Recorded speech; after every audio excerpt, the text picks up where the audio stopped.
கர்த்தருடைய பரிசுத்த நாமத்துக்கு ஸ்தோத்திரம். நம்ம ஜெபிப்போம். அன்பின் பரலோக தகப்பனே, அப்பாவுமே நன்றியோடு துதிக்கிறோம், ஸ்தோத்திரிக்கிறோம்.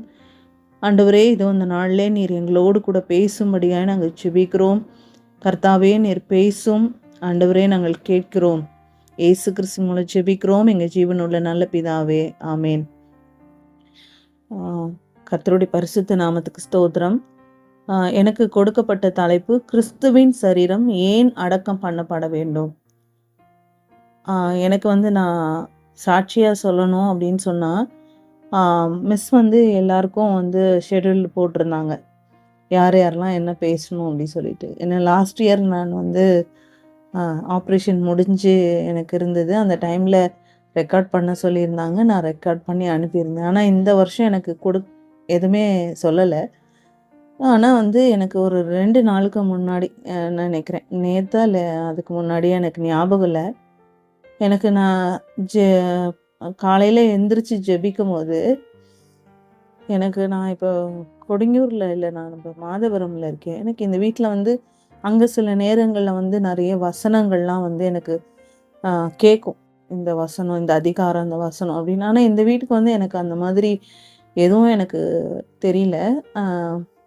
ஆனால் நான் ஆண்டவர்கிட்ட கேட்கும்போது ஒரு நாள் கேட்டேன், வெளிப்பாடு எனக்கு வேணும் ஏசப்பா. அது நான் ஜெபிக்கும் போது சத்துருவை நான் அறிந்து கொண்டு அதை நான் அப்படி ஜெபிக்கணும் அப்படி சொல்லி நான் ஒரு நாள் ஒரு ப்ரேயர் ரெக்வெஸ்ட் பண்ணியிருந்தேன்.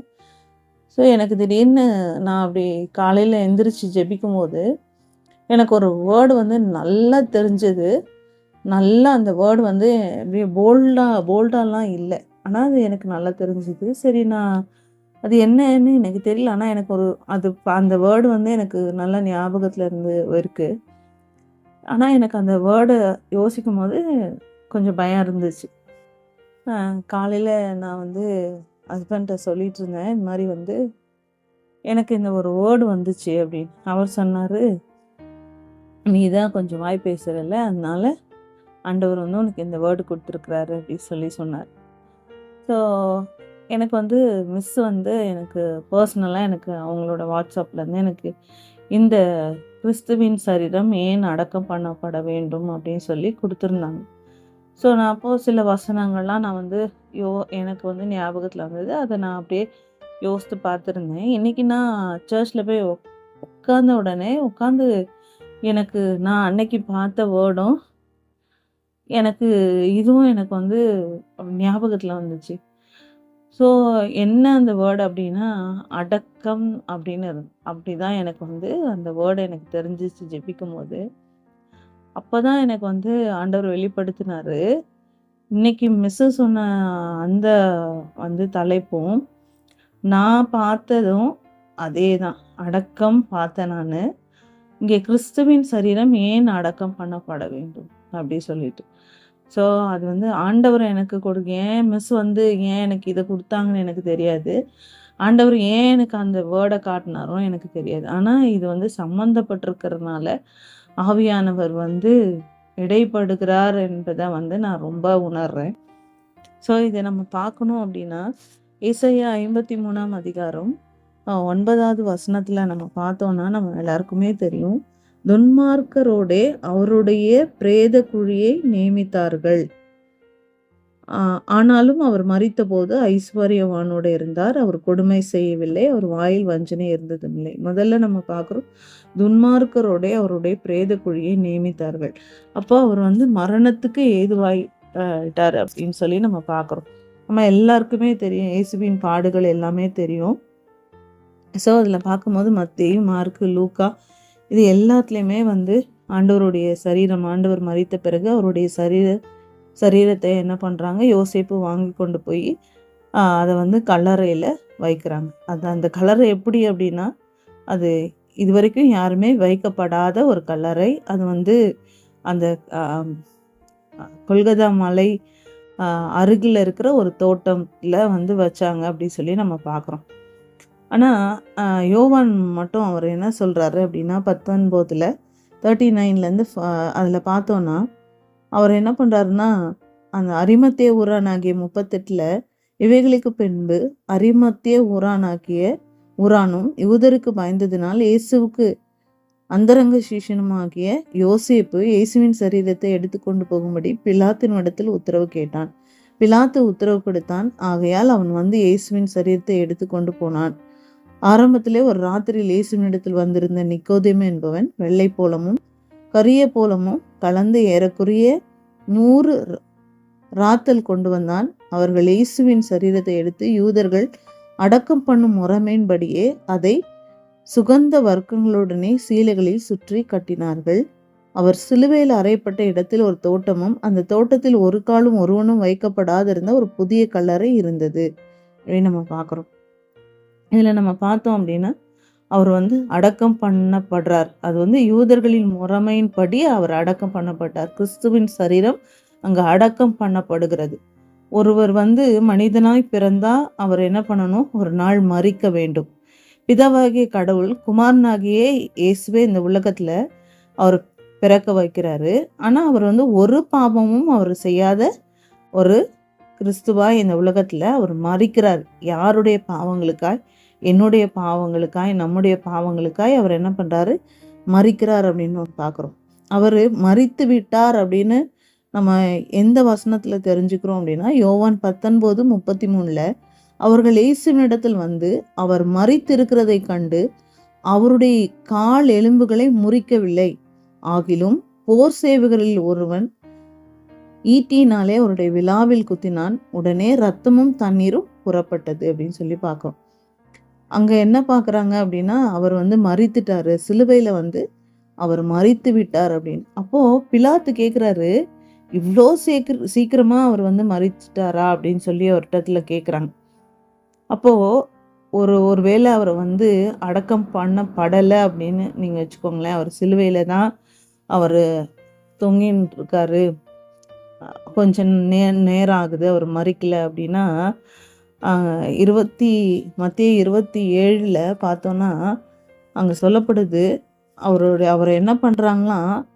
62 நம்ம படித்தோம்னா அதில் என்ன சொல்கிறாங்க, அவரை என்ன பண்ணுவாங்களாம், அவரை கொண்டு போயிடுவாங்க.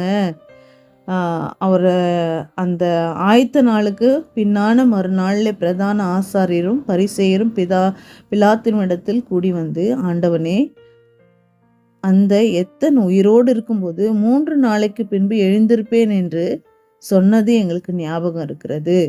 ஆகையால் அவனுடைய சீஷர்கள் ராத்திரியிலே வந்து அவனை களவாய் கொண்டு போய் மரித்தோரிலிருந்து எழுந்தார் என்று ஜனங்களுக்கு சொல்லாதபடிக்கும் முந்தின எத்தனை பார்க்கிலும் பிந்தின எத்து கொடியதாகாதபடிக்கு நீர் 3 நாள் வரைக்கும் கல்லறையை பத்திரப்படுத்தும்படி கட்டளையிட வேண்டும் என்றார்கள். அதற்கு பிலாத்து, உங்களுக்கு காவல் சேவகர் உண்டே, போய் உங்களால் கூடிய மட்டும் பத்திரப்படுத்தி கொள்ளுங்கள் என்றார். அவர்கள் போய் கல்லுக்கு முத்திரை போட்டு காவல் வைத்து கல்லறை பத்திரப்படுத்தினார்கள் அப்படின்னு போட்டிருக்கு. பாருங்க, ஆண்டவர் மரித்து விட்டார், அவரை கல்லறையில் அடக்கம் பட்டாயிற்று. நம்ம பார்த்தோம்னா இந்த சரீரம் என்ன பண்ணும்? சாக வேண்டும். அந்த பாவ சரீரம் சாகாவிட்டால் நம்ம என்ன பண்ண முடியாது? அந்த பாவ சரீரம் செத்து அடக்கம் பண்ணப்பட வேண்டும். அப்போதான் நம்ம வந்து புதிய ஒரு சரீரத்துக்குள்ளே வரும்போது, ஞானஸ்தானம் கூட எடுக்கப்படும் போது நம்ம என்ன பண்ணணும்? பாவத்துக்கு செத்து நீதிக்கு பிழைத்திருக்கிறோம் அப்படின்னு சொல்லி நமக்கு வந்து என்ன பண்ணுறாங்க? ஞானஸ்தானம் கொடுக்குறாங்க. இப்போ ஆண்டவர் என்ன பண்ணுறாரு? அடக்கம் பண்ணப்படுகிறதை வேதத்தின் அடிப்படையிலே சொல்லப்பட்டிருக்குது. அது கல்லறைக்கு சீல் வைக்கப்படுகிறது. அங்கே கல்லறைக்கு காவலுக்கு ஆட்கள் வைக்கப்படுறாங்க. அப்போது ஆண்டவர் மரித்து அடக்கம் பண்ணாயிற்று. ஏன் அவருடைய சரீரத்தை அடக்கம் பண்ணப்பட வேண்டும்? அதாவது அவருடைய சரீரத்தை அடக்கம் பண்ணப்பட்டால்தான் என்ன பண்ண முடியும்? ஒரு உயிர் தெழ முடியும். 3 நாளைக்கு பிறகு உயிர் தெழுந்திருப்பேன்னு சொல்லியாச்சு. தீர்க்கதரிசினால நமக்கு வந்து சொல்லப்பட்டிருக்குது. அப்போது அந்த சரீரம் அடக்கம் பண்ணப்படலை அப்படின்னா என்ன பண்ண மாட்டாங்க?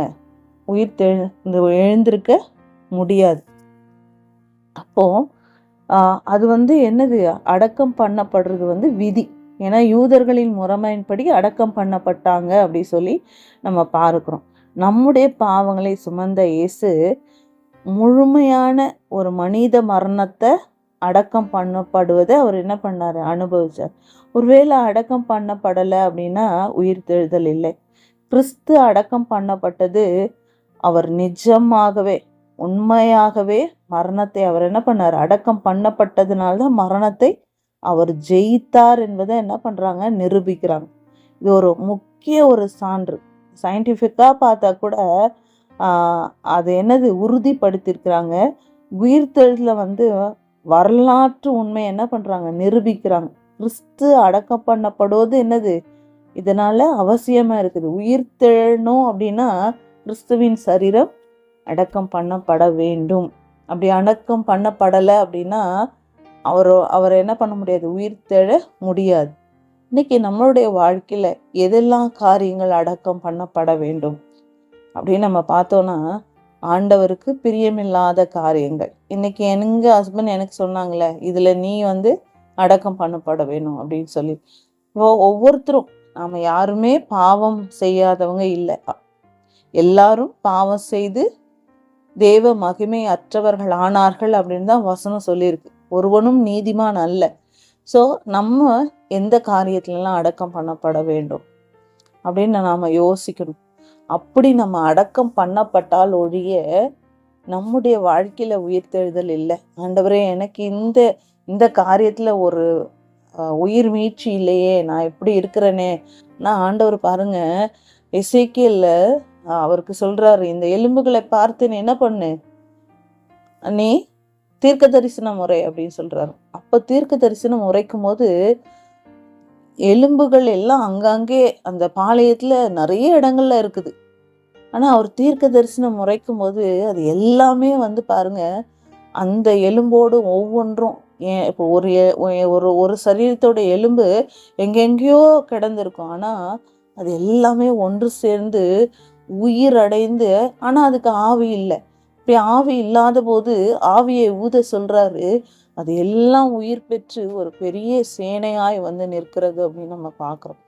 அப்ப பாருங்க, நம்முடைய வாழ்க்கையில நிறைய காரியங்கள் செத்து கிடக்குது. ஆவிக்குரிய காரியங்கள், உலக பிரகாரமான ஆசீர்வாதங்கள், இதெல்லாம் செத்து கிடக்குது. ஆனா இதை நாம் அடக்கம் பண்ணப்படவில்லை என்றால் இதுல நாம என்ன பண்ண முடியாது, உயிர்த்தெழுதல் நமக்கு இல்லை.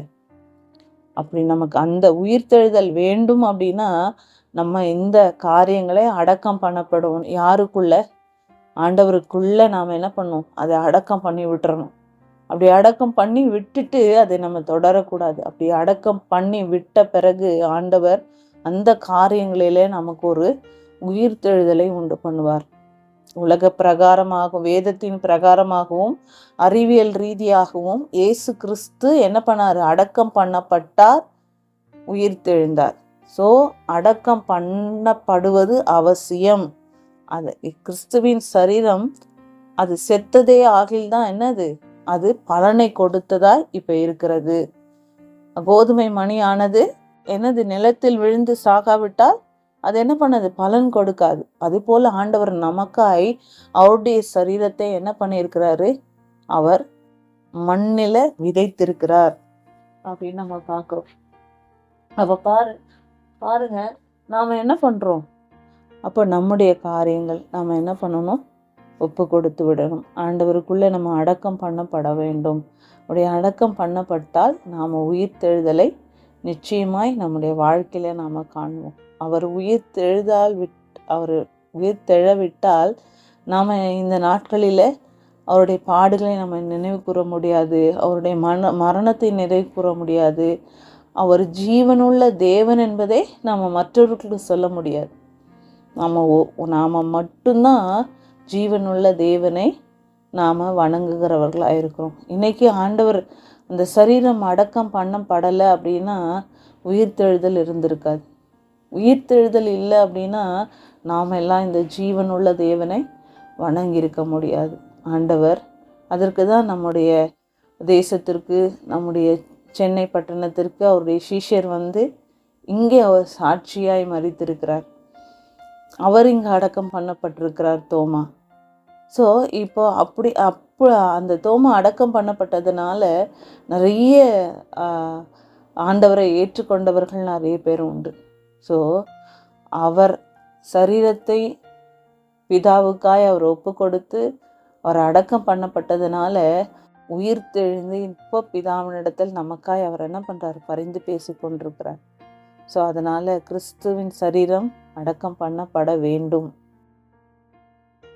அந்த நம்முடைய வாழ்க்கையிலும் நம்ம என்னென்ன காரியங்களை அடக்கம் பண்ணப்பட வேண்டுமோ அதை அடக்கம் செய்து நாம் எதில் உயிர்த்தெழுதலை பெற்றுக்கொள்ள வேண்டுமோ அதை உயிர்த்தெழுதல் பெற்றுக்கொண்டு நம்ம ஜெயத்தை கிறிஸ்துவின் மூலமாய் பெற்று நம்ம ஆசீர்வதிக்கப்படுவோம். கர்த்தர் தாமே இந்த வார்த்தைகளை நமக்கு ஆசீர்வதித்து கொடுப்பாராக. ஆமேன். ஜெபிப்போம். அன்பின் பரலோக தகப்பனே, ஆண்டவரே, நீர் எங்களோடு பேசின வார்த்தைகளுக்காய் உமக்கு நன்றி. கர்த்தர் தாமே எங்களுடைய வாழ்க்கையிலே ஆவிக்குரிய ஜீவியத்தில் ஆண்டவரே உலக பிரகாரமான ஆசீர்வாதங்களிலே ஆண்டவரே கர்த்தாவே நாங்கள் அப்பா உமக்கு பிரியமில்லாத காரியங்களை எதெல்லாம் நாங்கள் செய்கிறோமோ அதெல்லாம் ஆண்டவரே நாங்கள் அப்பா மண்ணுக்கு மண்ணாய் சாம்பலுக்கு சாம்பலாய் நாங்கள் ஒப்பு கொடுத்து ஜெபிக்கிறோம். ஆண்டவரே அப்பா உங்களுக்கு பிரியமில்லாத காரியங்களை நாங்கள் அடக்கம் செய்து விடுகிறோம்ப்பா. எங்களுடைய வாழ்க்கையில் எதையெல்லாம் ஆண்டவரே அப்பா உயிர்த்தெழுதல் இல்லாமல் உயிர் மீட்சி இல்லாமல் ஆண்டவரே பாளையத்தில் ஆங்காங்கே கிடக்கிற ஆண்டவரே உலர்ந்த எலும்புகளைப் போல இருக்கிறோம்ப்பா. அப்படி இல்லாதபடிக்கு நாங்கள் ஒன்றோடு ஒன்று இணைந்து ஆண்டவரே உமக்கு சாட்சிகளாய் நாங்கள் ஜீவிக்க கர்த்தர் எங்களுக்கு கிருபை செய்வீராக. இயேசு கிறிஸ்து மூலம் ஜெபிக்கிறோம் எங்கள் ஜீவனுள்ள நல்ல பிதாவே. ஆமேன்.